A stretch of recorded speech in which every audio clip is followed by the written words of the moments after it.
What's happening, y'all? How we doing? How we living? It's your boy Moose. Welcome back to the channel. No, always appreciate y'all. Uh, so yeah, if you're new here, then you don't know what we do here, and if you're not new here, then you do know what we do here. Okay, breaking down some film, some footage, some cinema, whatever it is we get into.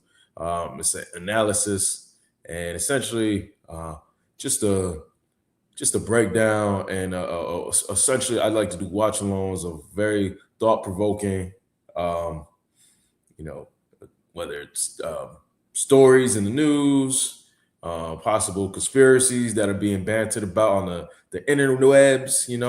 That's where I range. That's my home place. Okay, so I like to cover all different types of things like that in that field. So yeah, just a little explaining what I do here, building my channel up. We gotta do that. Got to keep working at it. So that's what we do the work here. But besides that, uh, in this particular video, what I do want to talk about and discuss is um, something that essentially it kind of goes over people's heads. Most people are so buried in their own lives and their own finances and bills and trying to keep up with whatnot that you don't really realize that everything is kind of being consolidated and basically there's becoming like a monopoly of conglomerates who just own the world. A small monopoly of conglomerates who own the world. And people will be like, well, that's just kind of the age that we're in business. It's acquiring assets, and these asset companies, venture asset companies, venture capital companies go out and purchase these corporations or these businesses, whatever the case may be. Okay, they just acquire and they just building like a bigger umbrella essentially of these businesses. Now you might say, what's wrong with that? Like, well, these companies they just build it up. But I mean, if you don't know, then there's a lot wrong with it because that means that with all these overreaching tentacles and arms and things like that and legs, there's no space for the little guy, okay, or even the middle guy. It's just about the big corporations and how they're running things, okay, and how they see things fit is how everything flies. And that's why you have all these nostalgic retro brands like food company brands like Pizza Hut and Taco Bell who been bought out by these venture capitals like BlackRock, and they're all owned by the same companies, and the quality is just going down so far that you can't even eat that stuff. You're like, can we even classify most of this stuff as food anymore? It's just all just mass produced, to such a high level that they're taking shortcuts, okay, and not giving you whole foods anymore, okay? They're giving you very, very genetically modified foods, okay? Now, I can go into a whole diatribe of that, but I'm not going to do that today. Right now, I got this video that I came across. I thought it was excellently put together. I think it could be AI, but look, that's the age that we living in. You either get with it or you get left behind, okay? It is what it is. But yeah, this video I think is very interesting the way that it was put together. So I'm gonna stop rambling. We're gonna get into it, who owns the world and whatnot. And I think you guys should be very interested with this.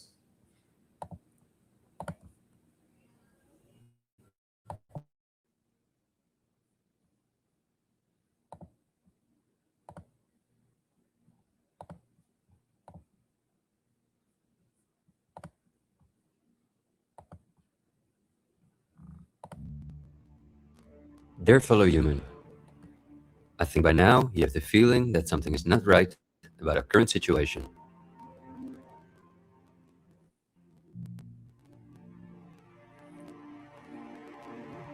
But I also think that the many ill-founded conspiracy theories may have caused you to distance yourself from both the media scaremongering and from those who spread the conspiracy theories. Still, I hope you will listen to me for a moment, because as you watch this video, hundreds of millions of people worldwide are falling into poverty because of the measures that have been in place for so long.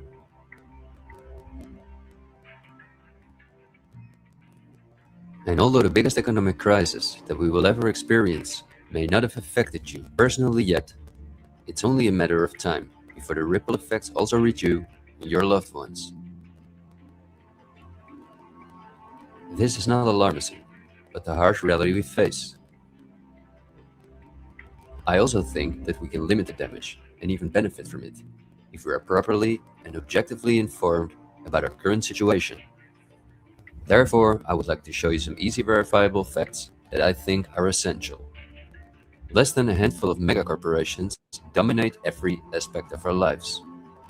That may seem like an exaggeration, but from the breakfast that's on the table in the morning, to the mattress we sleep on at night, and everything we do, put on, or consume in between, all are largely dependent on these corporations.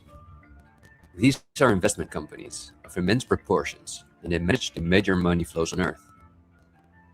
They are the protagonists of the play which we are currently witnessing. So as not to take up too much of your time, I've summarized the most important information as briefly as possible. How does it work? Let's take as an example a company like PepsiCo, which is the parent company of many of the most popular soft drinks and snacks in the world. There appear to be many different competing brands, but they all come from the factories of a small number of corporations that together have a monopoly on the industry. Within the packaged food industry, there are a number of other major companies, such as Unilever, the Coca-Cola Company, Mondelez, and Nestlé. On this image, you see that virtually every well-known brand in the packaged food industry belongs to one of these corporations. You can easily get this kind of information. You can verify it on the websites of the relevant brands or on Wikipedia. Companies of this size are usually publicly traded and have a board where the largest shareholders call the shots. On websites like Yahoo Finance, we can find detailed company information, including who the largest shareholders of these companies are. Let's take PepsiCo again as an example. We see that 73.14% of the shares are held by no less than 3,379 institutional investors. These include investment companies, mutual funds, insurance companies, banks, and in some cases, governments. Let's look at who the largest institutional investors of PepsiCo are. As you can see, just 10 out of the 3,379 investors account for almost 1/3 of all shares. The combined share capital of these top 10 has a value of approximately $60 billion. But of those 10 investors, 3 own more shares than the remaining 7. Let's remember their names, and let's see who owns the most shares at the Coca-Cola Company, Pepsi's big competitor.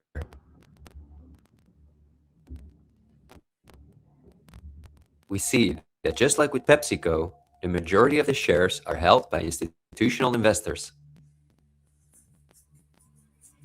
Let's look at the top 10 and start with the last one of them. 4 out of these 6 institutional investors we also saw at the last 6 of PepsiCo. These are Norton Trust, JP Morgan Chase, Geody Capital Management, and Wellington Management. Now, let's look at the 4 largest shareholders. 3 of these we also saw in the top 4 at PepsiCo. They are BlackRock, Vanguard, and State Street. And there's another one, Berkshire Hathaway. These are the 4 largest investment companies on the planet. PepsiCo and Coca-Cola are anything but competitors. But also the other big companies that own many brands, such as Unilever, Mondelez, and Nestlé, are owned by the same small group of institutional investors. And you don't only find these names in the... You see, everything's all lined up, and all these companies all are pretty much just under like one umbrella. It's crazy, man. It's crazy. packaged food industry. For example, let's look up on Wikipedia what the largest companies are within the technology industry. Facebook owns WhatsApp and Instagram. Together with Twitter, they form the most popular social media platforms in the world. Alphabet is the parent company of all Google businesses, including YouTube and Gmail, but they are also the biggest sponsors and developers of Android, one of the two operating systems on which almost all smartphones and tablets in the world run. The other operating system is Apple's iOS. Finally, if we add Microsoft to the other three, we see that four companies produce the software that almost all computers, tablets, and smartphones in the world depend on. Let's see who owns the most shares of these powerful companies. Let's see. If we Berkshire look at Hathaway. Facebook, we see that more than 80% of the shares are owned by institutional investors. These are the same names we saw in the food industry. Again, the same investors at the top. Come on, man. Then Twitter, which with Facebook and Instagram makes up the top three. Amazingly, we see that the company is also owned by the same investors. So, who would have guessed it? Oh my God. We see them at Apple, So shocking. but also with their big competitor, Microsoft.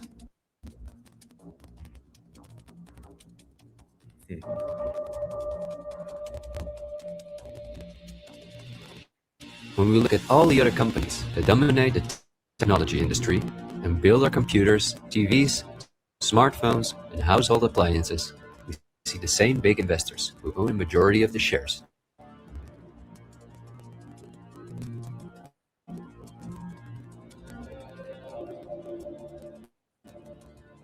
We see this within all industries around the world. And just to show you that I'm not exaggerating, I'll give you another example. Let's say we want to plan a vacation. On our computer or smartphone, we look for a cheap flight to the sun through websites like Skyscanner and Expedia, both of which belong to the same group of institutional investors.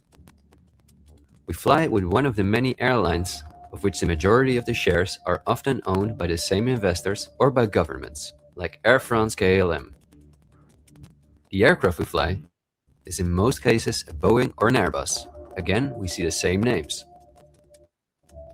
We look for a hotel or an apartment through Booking.com or Airbnb.com. Once we arrive at our destination, we go out for dinner, then we write a review on TripAdvisor. The same investors are at the basis of every aspect of our journey. And their power goes even much further, because even the kerosene that fuels the plane comes from one of their many oil companies and refineries. Just like the steel that the plane is made of comes from one of their many mining companies. This small club of investment companies, banks, and mutual funds are also the largest shareholders in the primary industries, where raw materials come from. If we look on Wikipedia for the largest mining companies in the world, we see that their shareholders are the same institutional investors we see everywhere else. The same goes for the largest agricultural companies in the world that our entire food industry depends on. For example, they own Bayer, the parent company of Monsanto, the world's largest seed producer, which produces 90% of all the cotton seed on Earth, as well as the majority of all other seeds. But these institutional investors are also the shareholders of the largest textile manufacturing companies in the world, and even the numerous popular clothing brands that turn the cotton into the clothes we wear are owned by the same group of investors. It's all owned by the same people. Whether we have the world's largest solar panel Really, producers everything. or the largest oil refineries, the shares are managed by the same companies.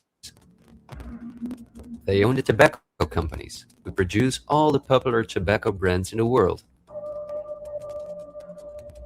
But they also own all the major companies in the pharmaceutical industry and the scientific institutes that produce the drugs. They own the companies that produce our metals and raw materials, and the entire automobile, aircraft, and arms industry where those metals and raw materials are processed.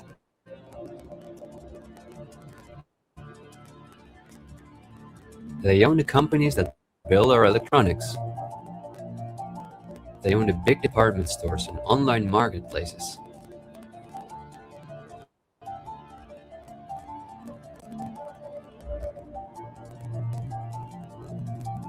And even the payment methods that we use to pay for their products.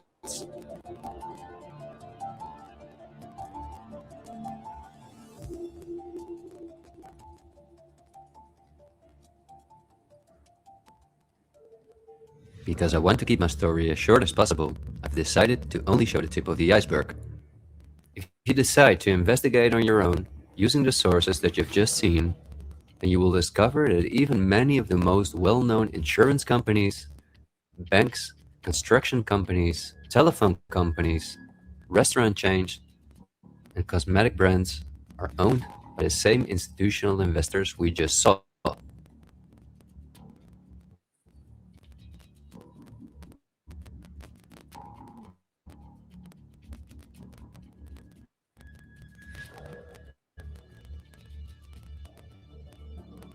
These institutional investors are, as I told you earlier, mainly investment companies, banks, and insurance companies.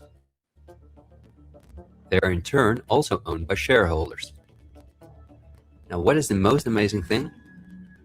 All of these institutional investors own each other's shares, and together they form an immense network that we can compare to a pyramid.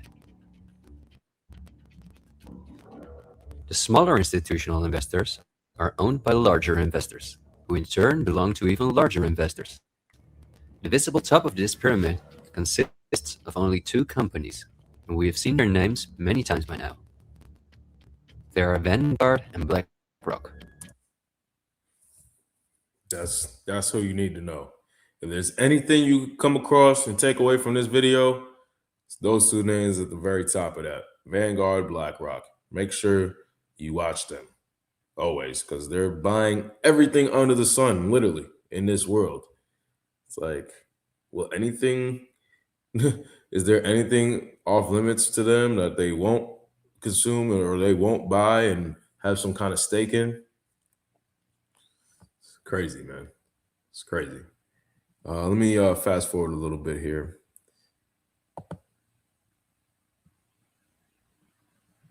Let's see. Okay, I think that's a good point. The elite who own Vanguard don't want anyone to know that they are the owners of the most powerful company on earth. But of course, this is no secret to those who are willing to look into it. Reports by Oxfam and Bloomberg show that 1% of the world's population collectively owns more money than the other 99%. Indeed, Oxfam claims that as much as 82% of all the money earned in 2017 went to this 1% of people. Naturally, those who own the most powerful company on earth would also be the richest among this 1%. In other words, they are part of the 0.001%. Forbes, the most well-known business magazine in the world, claims that by March 2020 there were some 2,075 billionaires. Oxfam's report showed that 2/3 of all these billionaires obtained their fortune through inheritances and monopolies. So this means that Vanguard is in the hands of the richest families on earth. If we study their history, we discover that these families have always belonged to the top of the pyramid, some even well before the Industrial Revolution began. Because their history is so interesting and extensive, I will explain some more about them in the follow-up video that I'm currently working on. But in order not to elaborate too far, I will just point out that many of these families belong to royal bloodlines, and they are the founders of our banking system, the United Nations, and every industry in the world.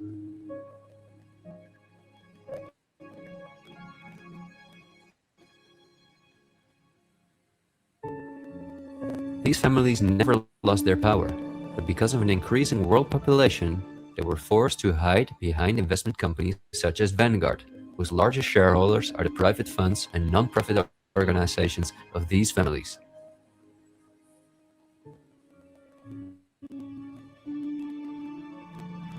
To make the bigger picture more clear, I need to briefly explain something about these non-profit organizations. These are the links that connect the business community with politics and the media. allowing major conflicts of interest. At first glance, however, this is not too noticeable. Nonprofits, also called foundations, are organizations that rely on donations, and they do not have to publish from whom they receive those donations. They can invest this money in whatever they want, and do not have to pay tax on their profits as long as those profits are reinvested in other projects that they are involved in. Nonprofits can move hundreds of billions of dollars from invisible investors. According to a report by the Australian government, this makes nonprofit organizations ideal to finance terrorist groups and launder large sums of money.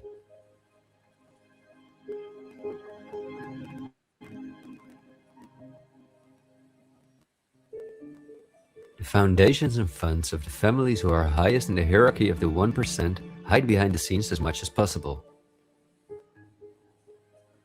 However, for cases that have a lot of publicity and attention, they use the foundations of philanthropist families that are lower in the ranking, but who are also extremely wealthy. In order to be concise, I will only highlight the three most important foundations in the world that connect all the industries in the world to each other. These are the Bill and Melinda Gates Foundation, the Open Society Foundations of the controversial multi-billionaire George Soros, and the Clinton Foundation. A very brief introduction to give you an idea of the size of these types of foundations. And right there is what I'm gonna call it, because my man's video goes really in depth. So if you guys want to watch that video, make sure you go to his channel and watch the video there. It's Jim Rizzoli on BitChute there. But yeah, that's great information in that video. I think he's following up. He mentioned in another video that he's going to talk more about the families that are intertwined that own these venture capital funds. And yeah, you always got to follow the money. That's always where there's smoke, there's fire, and you follow the money every time. But yeah, that's some wildest. But they own the world, man. I mean, if you're living under a rock, you probably don't know this. But if not, but you know what? I think I'm starting to think that because of social media, of all the distractions constantly that you're getting fed now through social media and whatever other forms of, you know, entertainment or whatever you do to, you know, to kind of, I guess, be informed, I'll say, to kind of, you know, get your mind racing and to kind of find out about things in the world. Because I was struggling to find something to say because social media seems to be like the only way people are getting informed nowadays. But there is still traditional news, which we know is owned by these corporations. So they have a nefarious agenda, okay, or some kind of agenda that's unforeseen. So yeah, it's just I just want to keep people informed, and I like doing deep dives like this because, like I was just mentioning before, I feel like people aren't really as informed as they used to be about this kind of stuff. Like, yeah, you have people who are informed who are conspiracy theorists, or people who are not even conspiracy, who are just theorizing that, hey, all this kind of stuff connects. Is there a conspiracy behind it? Possibly. And nowadays, when you talk about this kind of stuff, it's not even considered like some kind of conspiracy that you're some kind of a strange tinfoil hat type of person. You know what I mean? Like, oh, we gotta be wary of this guy. No, like a lot of these conspiracies and a lot of these things are starting to come to be true. And this is something we discussed over the past several years, but they're coming to light. So it's good to be informed on this stuff, man. I think this is a great video that was put together by that creator. So make sure you guys go and follow the video, or rather go and watch the video, like and follow the content creator. And yeah, I'm gonna be doing more stuff like this. So if you guys are interested in that, make sure you come back, and I'll see your asses back here. All right? Okay. Peace out. Deuces.